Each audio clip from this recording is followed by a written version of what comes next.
Hello everyone. I'd like to do a video today featuring my turntable. Now, I've been very inspired by the videos that Tudor Turtle has been doing, particularly on his clear audio turntable. If you haven't seen Tudor Turtle's channel, go check him out because it's phenomenal what he's showing and the tweaks that he's making to his system and what he's doing to improve the quality of the sound that he's getting out of his system. So, to talk about my turntable, I have a Rega P324, and I have a love/hate relationship with Rega as a company. Like a lot of audiophile products, the markup on these things is huge, the build quality varies. I do think that if you're just getting into the audiophile market, if you're looking for a good turntable, Rega does put out a pretty good product. But when you get into it, when you break down the turntable, there's some things that you're going to see that make you scratch your head, make you say, hey, I wish they could have done this better. The president and founder of the company, Roy Gandy, he's kind of a controversial person in the audiophile circles. He makes a lot of stupid statements. I mean, I say my fair share of stupid things daily, but hopefully the stupid things I say never get published. But like, for example, one of the things he said is, don't clean your records, there's no need. It's not going to affect the sound. Bullshit. Bullshit. No, I highly recommend cleaning your records so you get better sound. His theory is, hey, the needle's just going to push that dirt out of the way. Anyways, that's another thing. But just to go back to the Rega turntables, they've been making turntables for a number of years now. And my particular turntable is no longer manufactured. They have moved on up the line. They've actually put bracing in. There's a picture of their latest line. They start out pretty reasonably with the RP1, I think is their lower end model right now. I mean, you can get it $400 with a fairly decent cartridge just to get you going. What you're going to get is, you know, a really good sounding turntable, even with their base level model. But there are a lot of companies that have latched on to aftermarket mods, and I think this is kind of a missed opportunity for Rega as a company, because when you get into the audiophile community, folks are looking for tweaks, and they do not want to spend $2,000 or more just to move up the line, and I don't want to spend that kind of money either. So I will include some links below to some of the aftermarket mods. I can kind of understand why Rega doesn't do it, because yeah, they want to sell turntables. If you could start with their base model and go all the way up to the top to the latest RP10, they probably wouldn't make that much money. But there are some missed opportunities that I wish they would sell a few tweaks. They only sell one package for the RP1, which is a change out of the motor. And they sell an upgraded belt. That's about it. But I think that if they could do a new sub platter, sell that out, hey, that'd be great. Sell a new platter, for example. They have a new glass platter that has denser glass on the outside. So here is my best effort to patch together a video that has some meaning. Hopefully you'll find this useful. Again, Tudor, you were my inspiration for doing this video. Thank you very much.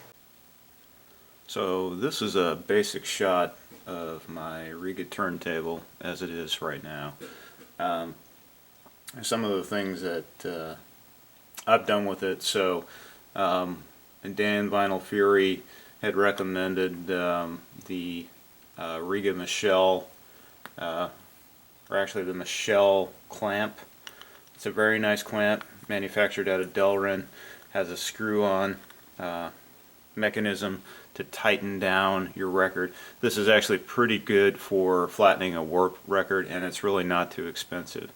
The next thing that I've done to this particular turntable is I'm a big fan of the Groovetracer company.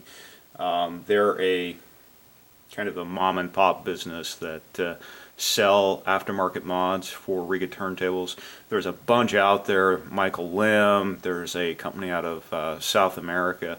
I'll include some links down below if you're curious. But I'm a big fan of Groovetracer. They're based out of California. They have 3 or 4 different mods which you can purchase. The first one that I purchased was this guy here. This is a Delrin Platter. It's a little bit higher mass. The nice thing about the higher mass is the centripetal force keeps the platter going in motion. So if you look at some of the other turntable mods that Rega has been implementing today, particularly on the RP6, they have a 2-piece glass. So the higher mass, the more dense glass resides on the outside to keep the centripetal force going. So it eases the work that the motor has to do. So I went with Delrin. Why did I go with Delrin? Delrin has a lower resonance. So you have less resonance that actually travels up to the record and then to the tone arm. So it's a lot better than what I had originally, which was glass. Don't get me wrong. Rega turntables, when you get them, again, they are, they're great. They get someone going. But what I love about Rega, again, is that it's so easy to modify. So here was my original platter, which is just a glass platter. It's reasonably thick, as you can see. This is good to get you going. Now, the change that I had made that made the biggest impact was this guy. This is a Groovetracer subplatter manufactured out of aircraft grade aluminum. This guy, in terms of mods, this made the most change. So if you look at, just the build quality is fantastic. There's Delrin dots, again, to minimize the amount of vibration that goes up. Nice little rubber ring here to keep things in and keep it solid. This has a higher eccentricity than what the original subplatter was. Let me show you what that was. So here's a shot of the original subplatter. This is, again, when you buy their stock table, you're not really getting a bad table. It's actually a pretty good table. But one of the drawbacks to the RP1, P1, P2, the P25, the RP3, and the P324 is they all come with this guy as a subplatter. And this is by far one of the weakest links in the table. So this is a mold injected resin subplatter. So this is one of the things that you want to upgrade first. You read online, everyone's going to tell you, hey, this is going to be the change that makes the biggest bang for the buck. So in the words of Tudor Turtle, this is not hi-fi. When I got my Groovetracer subplatter, one of the nice things is you get a cubic zirconia ball bearing that will replace the original ball bearing. And here is the original ball bearing, which is a steel ball bearing, and they give you this magnet, which you just drip through the shaft, and it's a magnet, and you just grab that steel ball bearing out, put the cubic zirconia ball bearing in, and then you just put in the new subplatter and just give it a little bit of time.